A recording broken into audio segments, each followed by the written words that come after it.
लक्ष द्या. उभयचर प्राणी वर्ग आपण पाहतोय. उभयचर प्राणी वर्ग हा प्राणी सृष्टीमध्ये जी उपसृष्टी आहे समपृष्ठरज्जू, आणि त्या समपृष्ठरज्जूमध्ये एक संघ आहे, त्याचं नाव पण समपृष्ठरज्जू आहे. आणि त्या समपृष्ठरज्जूचा तिसरा उपसंघ आहे. कोणता आहे तिसरा उपसंघ? पृष्ठवंशीय. त्या पृष्ठवंशीय मध्ये 6 वर्ग आहे. 6 वर्ग, त्याच्यातला आपण तिसरा वर्ग आपला चालू आहे आणि ज्याचं नाव आहे उभयचर.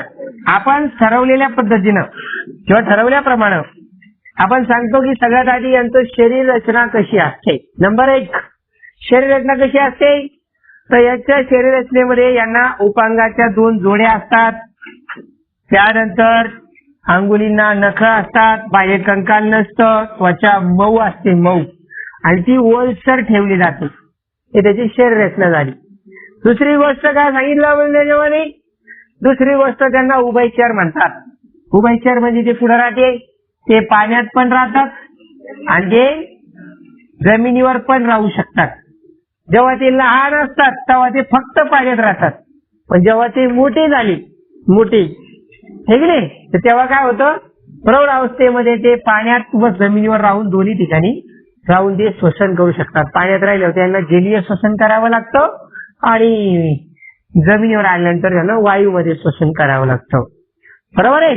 तर यांना आपण याचं आदिवास सांगितला की ते पाण्यात पण राहू शकतात आणि जमिनीवर पण राहू शकतात. का आपण ते जेव्हा मोठे झाले तेव्हा लहानपणी त्याला पाण्यातच राहावं लागतं पाहिजे. डिंब अवस्थेमध्ये ते कुठं राहते? फक्त पाण्यात राहते. बरोबर आहे? त्याच्यानंतर आणखी काय काय सांगितलं की त्यांना बाहेरचा कान नसतो, जसा आपल्याला आहे की नाही? आपल्याला आहे की नाही कान? बाहेरून दिसते की काही लोकांना कान आहे की नाही? हा, त्यांचे कान अशी चेपलेले अशी. हे याचं कारण काय? हे देवान काऊन दिलं माहिती का? नाही सर, याचे लय मोठे काम आहे ना. कोरोनामध्ये याच्यावर तर आम्ही अटकिलो होतो. मास्क लावला किंवा कानावर, चष्मा लावला किंवा कानावर, ब्लूटूथ लावली की कानावर, काय नाही त्या कानावर, सगळं उठलं सुटलं त्या कानावर. त्या कानाची काळजी नाही घेतली पाहिजे, काड्या घातल्या पाहिजे अशी. काही लोक काड्या घालते त्याच्यात, गड्यावर चुकून त्याच्यात काड्या घालायचे नाही, त्याच्यात काही टाकायचं बी नाही. रिकामे काम करायचे नाही. आज प्रत्येकाच्या घरामध्ये एक ड्रॉप पाहिजे कानाचा. कोणाला काय कधी अडचणी येईल काही सांगता येत नाही. एखाद्याच्या कानात कधी काय घुसन काही सांगता येत नाही. आता थंडीचे दिवस आहे, कानाची विशेष काळजी घ्यायची. संध्याकाळी दिवस मावळल्यापासून दुसऱ्या दिवशी सकाळी उगत दिवस चांगला येऊस तर कानात टोपी ठेवायची. टोपी ठेवल्याने लोक नाव ठेवणार नाही. बरोबर? ठेवू द्या, त्रास लोकांना होणार, तुम्हाला होणार आहे. थंडी लोकांना वाटते काय? नाही, लोकांना वाटते थंडी. तुम्ही स्वेटर घातलं तर लोकांना थंडी वाटते, हे की नाही? लोक काय म्हणतील याचा विचार करायचा नाही. सबसे बडा आरोप क्या कहेंगे लोक, लक्षात ठेवा. पुढे चालायचं. पण याला बाह्य करणं नाहीये, पण करणं पडेल असतं. कानाचा पडदा असतो, मान नसते, डोळे बटबटीत असून त्यांना पापण्या असतात. त्याची एक कविता होती, डराव डराव, 5वीला होती तुम्हाला. डराव डराव का करता उगाच राव, पत्ता नव्हता तुमचा काल, कुठून आली सांगा नाव, ही घ्या छत्री ही घ्या नाव, जा गाठा जा आपले गाव. ठीक आहे नाही? ही एक कविता होती, 5वीला होती ती. आता तुम्हाला कसं आहे ती लक्षात नाही राहणार, आहे की नाही? त्याच्यामध्ये बेडूक, तोड आणि सॅलेमेंडर हे उदाहरण आहे. कशाचे?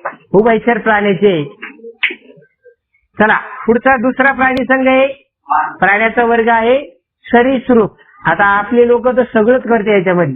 आपले उभयचर बी कधी कधी पाण्यात बी राहते. ती काही लोक म्हणजे ना ती लई पाण्यात, ती पण काय लई पाण्याची वर आली का, ती लई पाण्याची, ती पाण्यात आहे, ती पाण्यात, सगळे पाण्यातच, जमिनीवर नाही ते कोणी.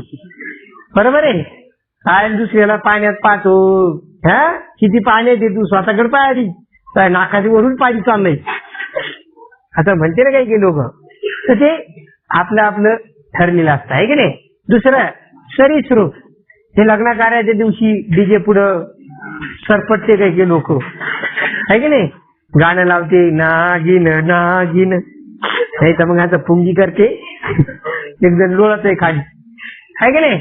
तर हे प्राणी हे सरपटणारे पहिले प्राणी आहेत जे भूचर झाले आहेत. भूचर जमिनीवर चालणारे पहिल्या प्राण्याचा वर्ग कोणता वर्ग आहे? जो सरीसृप. ते सरपटच चालतात. सरपटच काऊन चालते ते? त्याचं कारण हे की त्यांना त्यांचं शरीर उचललं जात नाही. मी म्हणतो एवढं खायला कशाला पाहिजे, पण ठीक आहे जाऊ द्या, है की नाही. ते सरपटच चालतात कारण त्यांना त्यांचं शरीर उचललं जात नाही. त्याला मग फक्त इन्कमिंग माहिती आहे, येऊ द्या पसारा कशी आहे की नाही. हे शीत रक्ती असतात. रक्त कसं असतं त्यांचं? गार असतं, गार गार रक्त जे असते ते. त्वचा कोरडी असून त्याची खवले असते. अगोदरच्या प्राण्यामध्ये त्वचा ओली होती आणि खवले नव्हते. यांना खवले आहे आणि त्वचा कोरडी आहे. त्याच्यानंतर शिर आणि धड यांच्यामध्ये मान असे, त्यांना नव्हती. शिर आणि धड एकत्रच होतं जोडलेलं, हे की नाही. मान नव्हती त्याला. मान कोणाला? उभयचरला. यांना आहे. बाह्य कर्ण यांना पण नसतं, त्यांना पण नव्हता. अंगुलीला यांच्या नख असतात, त्यांच्या नव्हते. त्यांच्या नख नव्हते. ओके. कोणकोणते प्राणी मग ते? सरडा आहे, साप आहे, पाल आहे, कासव आहे, सुसर आहे. हे सगळे प्राणी आहेत आपले. कोणते? सरीसृप प्राणी. चला त्याच्यानंतर आहे पक्षी वर्ग.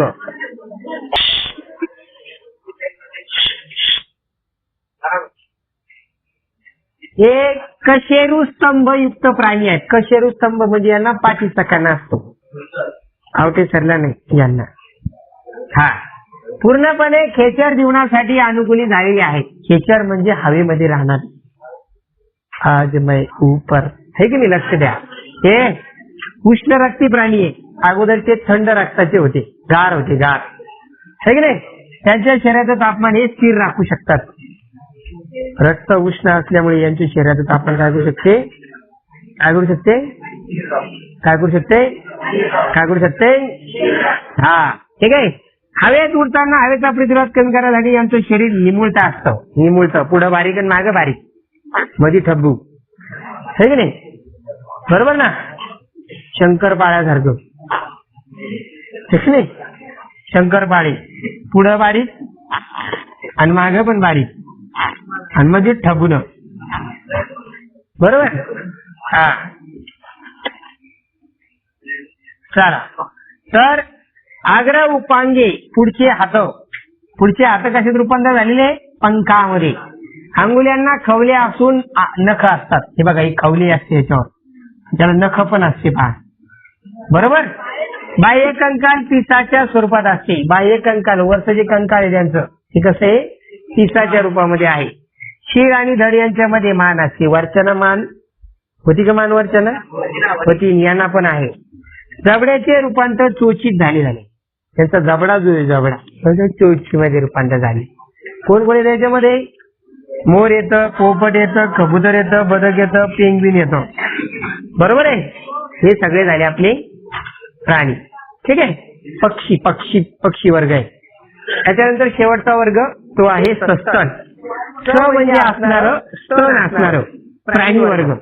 पण स्तनाचा काय उपयोग आहे? तर बाळाला दूध तयार करण्यासाठी लागणाऱ्या ग्रंथी ज्या आहेत त्या आपल्या मातेच्या यांच्या स्तनामध्ये असतात. हा एक खूप मोठा त्यांचं काय आहे वैशिष्ट्य आहे. सगळ्या प्राणीमध्ये आतापर्यंत पाहिलं का एखादा प्राणी बाळाला दूध पाजतो म्हणून पाहिलं एखादा? याच्या आधी तर नाहीये. हा जे असा वर्ग आहे हे काय करतात? बाळाला दूध पाजतात. सस्तनी प्राण्याचा एक सगळ्यात मोठा गुण आहे त्यांच्यामध्ये दूध स्रवणाऱ्या ग्रंथी असतात. उष्णरक्ती प्राणी आहे. डोकं, मान, धडे, शेपुटे ही शरीराचे भाग असतात. आपण सोडून बाकी सगळे प्राण्यांचे शेपुटे. हा अंगुलीला नख असतात. त्याच्यानंतर नखरे, खुरे, खूर पाहिली का? बैलाला गाईला म्हशीला असते ना ती खुर. हा बाह्य कंकाल किंवा नोकरीच्या स्वरूपात दिला असते, हे की नाही. आणि आपल्या शरीरावरती केस आहेत. त्याच्यानंतर इथे उदाहरणे मानव, कांगारू, डॉल्फिन, वटवाघूळ हे झाले आपले प्राणी, सस्तन प्राणी. अशा पद्धतीने आपण काय केलं या लेसन मध्ये? सृष्टीवरती प्राणी सृष्टी. या प्राणी सृष्टीच्या दोन काय होत्या? उपसृष्टी होत्या. काय होतं? एक होती सृष्टी, तिचं नाव आहे प्राणी सृष्टी. दुसरी आहे उपसृष्टी. ते कोणकोणतं होतं? असमपृष्ठ रज्जू. आणि दुसरं कोणतं आहे रे?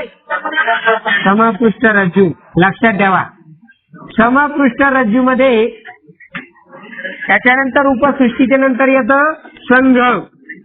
याच्यामध्ये 10 संघ आहे. किती संघ आहे? 10. ओके, 10 संघ आहे.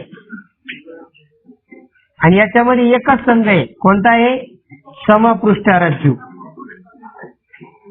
आणि या समपृष्ठ रज्जूचे 3 उपसंघ आहेत. काय आहेत? उपसंघ किती आहे? 3. उपसंघ 3 सांगितलेले त्याच्यामध्ये. कोणकोणते आहे ते?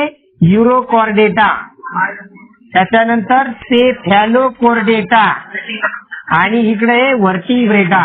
व्हर्टिब्रेटा म्हणजे काय? यांना पाठीचा कणा असतो. येथे 6 वर्ग सांगितलेले आहेत. किती वर्ग आहे? 6. पहिलं काय सांगितलेले? चंद्रमुखी आहे की नाही?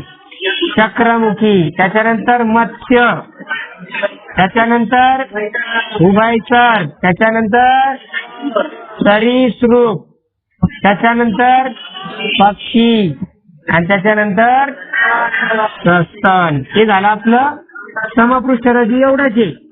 पण याच्यामध्ये उपसंघ आहे. लक्षात ठेवा, 3 संघ एकच आहे. समपृष्ठ रज्जू मध्ये संघ तो आहे, जो उपसृष्टी आहे तोच संघ आहे. लक्षात ठेवा. आणि त्या संघाचे 3 उपसंघ सांगितलेले आहेत. त्याच्यानंतर याच्यामध्ये आपल्याला 10 काय सांगितलेत? 10 काय सांगितलेत? संघ सांगितले. 10 संघ सांगितले आपल्याला. ओके, 10 संघ कोणकोणते आहेत ते मी तुम्हाला सांगतो. एकच मिनिट. 10 संघ. ठीक आहे. काय काय सांगितले या ठिकाणी? 10 संघ सांगितले. संघ सांगितले. किती? 10 संघ आहे. 10. नंबर एक आहे आदिजीव. बरोबर का?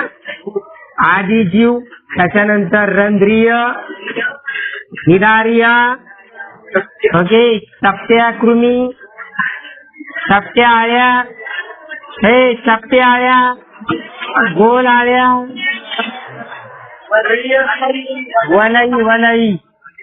वलई, संधिपाद, काय मृदू काय, त्याच्यानंतर संतात चर्मी, आणि अर्ध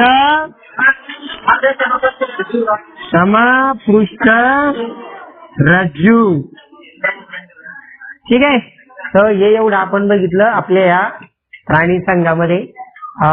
याच्यानंतर आता येणारा पेपर हा